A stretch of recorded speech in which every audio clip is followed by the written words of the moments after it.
E eu vou falar uma coisa, olha, desde o começo do ano tem uma certa pressão sobre a PGR para investigar crimes do Bolsonaro. E Augusto Aras estava respondendo essa pressão assim, da maneira blasé dele. Ou seja, vou fingir que não acontece, vou fingir que não é comigo, se fazendo de sonso. Pois bem, o que aconteceu é que nas últimas semanas Augusto Aras começou a sua empreitada para continuar como Procurador-Geral da República. Então ele começou a ir para cima do Bolsonaro.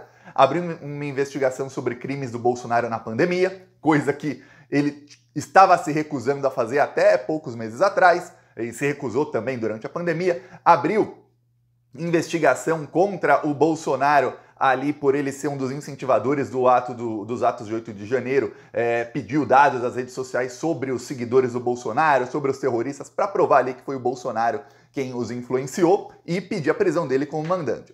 Depois, o Augusto Aras começou a esfriar um pouco a sua sanha para continuar como PGR, porque ele foi avisado que não será ele, não será escolhido. O máximo que ele pode conseguir ali, se ele assim rastejar muito, é tentar colocar um aliado, mas o Lula já falou que não vai escutar ninguém, que ele é quem vai indicar. Então, o Augusto Aras está meio assim para baixo. Porém, agora começa uma pressão pela prisão do Bolsonaro. Parece que alguns setores aí de Brasília viram que, opa, tem realmente a chance da PGR pedir a prisão do Bolsonaro, não precisa ser a Polícia Federal, sendo a PGR até melhor. Então vamos pressionar. E agora começa a pressão também midiática para que o Bolsonaro pague pelos seus crimes. O Jornal Nacional fez matéria ontem de 5 minutos mostrando o roubo do Bolsonaro de um Rolex de diamantes. E ainda desfez a versão de parte aí da imprensa que dizia que, olha, o Rolex custava 300 mil reais. Não, custava bem mais, bem mais. A matéria do Jornal Nacional, vou te mostrar aqui um trechinho, aqui só o comecinho da matéria, que se eu mostrar muito, a Globo tira o meu vídeo do ar. Então, vou mostrar aqui um trechinho. Antes eu peço a sua inscrição no canal. Enquanto eu vou mostrando, você se inscreve. Mostram que ele tentou vender um relógio de luxo recebido numa viagem oficial. O ex-ajudante de ordens do presidente Bolsonaro pediu 60 mil dólares pela peça, o equivalente a quase 300 mil reais. Durante uma viagem Eles falam sobre quando o Bolsonaro recebeu o relógio, mostram outros presentes que o Bolsonaro recebeu e mostram a troca de e-mails em inglês, com tradução obviamente para português, do Tenente Coronel Cid com uma das assistentes pessoais do Bolsonaro, uma que também já emitiu nota oficial, tirando dela assim, falando, não é comigo, gente, eu fiz o que me pediram. Nos e-mails do Tenente Coronel Cid, eu mostrei aqui num vídeo anterior, o Tenente Coronel Cid, ajudante de ordens do Bolsonaro, que está preso, ele pede para essa ajudante para ela cotar quanto custa o relógio. E ela pergunta para ele, olha, mas esse relógio ele tem certificado, como é que ele é, tudo mais. E o Tenente Coronel Cid fala que não tem o certificado porque foi um presente oficial numa viagem de negócios. Foi um presente dado pelo ditador da Arábia Saudita, justo na época em que negociavam, o governo do Brasil e o governo da Arábia Saudita negociavam ali a entrega de uma das refinarias, a refinaria da Bahia, da Petrobras, que foi, de fato, entregue por 11 bilhões de reais a menos do que o valor de mercado. Lembre-se muito bem disso. Aliás, se entregasse a refinaria pelo preço do valor de mercado, já seria um crime muito grande, muito, muito grande, contra o Brasil, contra o povo brasileiro e contra a Petrobras. Mas entregar a refinaria por 11 bilhões a menos, por menos da metade do preço, é um crime grande demais. E agora você está vendo a propina aparecendo. E você está vendo que realmente era propina, tanto é que ele não queria o Bolsonaro ficar com um relógio para ele. Não, ele queria vender. Ou seja, você já sabe que fim que ele ia dar para as joias da Micheque, que fim que ele deve ter dado para as pedras preciosas que ele recebeu há poucos dias da eleição e que fim que ele daria para todos os outros presentes dados aí por ditadores a ele. Pois bem, a Globo mostrou a troca de e-mails, mostrou tudo e no fim da matéria ainda mostrou o seguinte. Olha, estavam falando aí de 300 mil, que o relógio é avaliado em 300 mil, mas esse relógio vale mais. O Globo apurou com especialistas no mercado de compra e venda de relógios de luxo que o Rolex descrito pela Presidência da República não é mais fabricado. É de uma linha descontinuada. Um Rolex da série Day-Date atual mais simples, sem diamantes e o mostrador de madrepérola, como descrito no registro da Presidência da República, custa oficialmente 300 mil reais. Em março deste ano. Ou seja, sem as pérolas, sem o mostrador ali, sem os diamantes, o relógio custa oficialmente 300 mil reais. Então, com as pérolas, com os diamantes e com tudo isso, você imagina que esse relógio ia custar muito mais. O tenente-coronel Cid falava no e-mail que o valor que ele estava pedindo inicial ali era 60 mil dólares, que na cotação da época eram 350 mil reais. Na de hoje é menos de 300, porque graças ao governo Lula o dólar está em queda livre. Mas no governo Bolsonaro não, tínhamos o dólar a 5,60 nessa época. Então 350 mil reais mais ou menos, viu?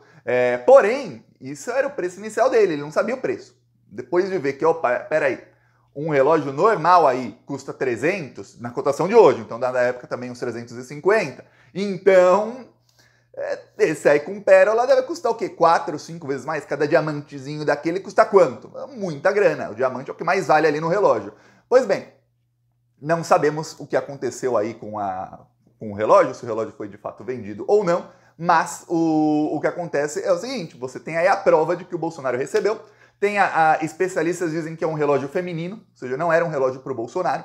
Então o ditador dá para o Bolsonaro um relógio que o Bolsonaro não pode usar. Alguns podem dizer, mas Thiago, o Bolsonaro podia dar o relógio para Michele. Como você vê, não. Assim como as joias lá de diamante não iam para Michele. A própria Michele, no dia, falou que, olha, eu não sabia disso aí não. Tirou o dela da reta e jogou no do Bolsonaro. Ou seja, se um ditador dá um presente feminino para um presidente homem, e esse presidente homem tentar vender o presente, obviamente os outros presentes femininos ele também ia tentar vender, ou seja, a propina. Ele estava dando propina em vez de dar em dinheiro em espécie, ele estava dando em joias, dinheiro em espécie. E a pior, imagina o Bolsonaro recebendo malas de dinheiro. Não dá para o ditador fazer isso, então ele dava esse tipo de presente. Para você ter uma comparação, o Haddad ganhou uma onça banhada a ouro, vou te mostrar aqui. Muito bonita a onça de ouro que o Haddad ganhou dos árabes. O Haddad não aceitou o presente. Falou, não, vou devolver. E vai devolver para a Arábia. E vocês que se danem os árabes. Tem gente que fala, mas eles vão ficar ofendidos. Eles que aprendam a não tentar subornar os outros. Agora não é um governo corrupto. Então não dá para ficar dando presente subornando o governo mais. Se no governo Bolsonaro aceitavam suborno, aceitavam propina, aceitavam presentinhos milionários, ok, governo Lula não. O Haddad recebeu e falou, não quero.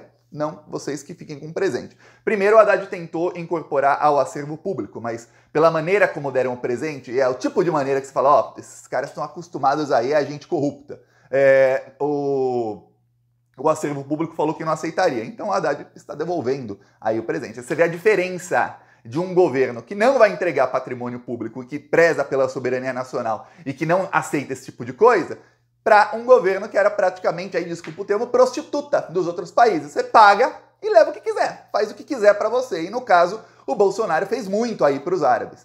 Inclusive os árabes estavam aí nos últimos meses, na época que deram a onça aí para o Haddad, estavam falando, nossa, a gente vai investir muito no Brasil, vai fazer isso, faz aquilo. As mesmas promessas que fizeram aí no governo Bolsonaro. Eu lembro quando o Bolsonaro estava para entregar a refinaria, foi 2020, 2021, quando estava esse processo aí, os árabes falavam, olha, a gente vai para o Brasil, a gente vai desembolsar aí uns 50 bilhões no Brasil, a gente vai comprar time de futebol, a gente vai comprar empresas brasileiras, a gente vai investir muita grana aí da nossa grana dos petrodólares no Brasil, viu? O Brasil vai ser uma grande potência. Aí o Bolsonaro entregou. Aí, enquanto falavam isso, rolava propina. Lembre-se que o almirante ministro de Minas e Energia do Bolsonaro, nessa época, ele foi mais de 100 vezes para a Arábia. Aí eu falo países árabes, Emirados Árabes Unidos, Arábia Saudita, Catar. Lembrando, esses países, eles não é o mesmo país, são países árabes, eles participam, os donos desses países, que são países que têm donos, são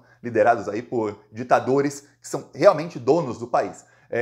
Esses donos, eles estão todos juntos em fundos de investimentos. Então, quando você faz negócio com um, está fazendo negócio com todos, essa é a verdade. Inclusive agora, os países árabes estão numa guinada aí de expansão, de marketing. Então, eles estão tentando levar a Copa do Mundo de 2030 para lá, levaram a de 2022, foi no Catar, aquele país lixo, o país em que mulher... Para ter uma ideia, o Catar é um país que, pouco antes da Copa, uma mexicana foi para o Catar, ela foi estuprada, e quem foi condenada à prisão? A mexicana. Que como ela tinha marido, ela cometeu crime de adultério. Condenada a 7 anos de prisão. Ela teve que fugir para o México. Esse é o nível do país que recebeu a Copa do Mundo, viu? Eu peço a sua inscrição no canal que a gente ainda vai comemorar aqui a prisão do bandidão, viu? Falou!